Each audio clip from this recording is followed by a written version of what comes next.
In a criminal prosecution, the civil liability is impliedly instituted. Is that correct?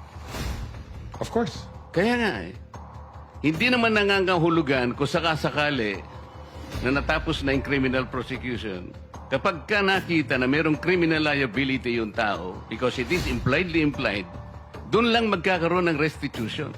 It will come after. Paano mo sasabihin na magre-restitute ang isang tao? Meron na bang findings kung magkano i-restitute on how it can be restituted? Nag-a-apply pa lang eh. Huwag po ninyong babaguhin ang requisite ng batas, Mr. Secretary. I thought nung dumating ka dito, nagkaintindihan na tayo eh. Kaya nabablar ang proceedings natin eh. Kaya nga kinote ni, siguro, ang chairman kanina gusto kong ituloy ito, sinabi niya, nagpa-interview siya, na goodwill and sincerity should be done para i-test. Pwede ba yung ganito? I respect your opinion, sir. But It that's is not how, my opinion, it is in the law, Mr. Secretary. Yes, sir. Yes, sir. But I am And operating... the arbiter Sir, is can I the speak, law. sir? Can I speak, sir? Yes, you I'm are operating from the vantage point of the reason behind the law, sir. What is the reason behind the law? So that we can get justice, and justice can only be attained if there is restitution.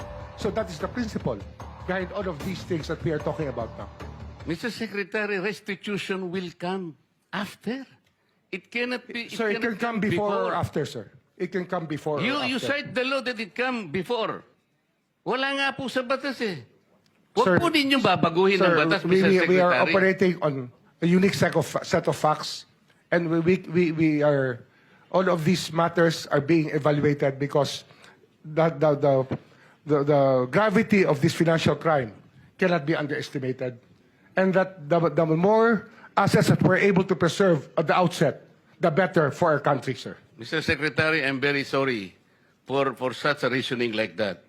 Alam mo, nakikinig I'm very ang sorry, buong sir. bansa. Also, sir, I'm very sorry too if you do not agree with me.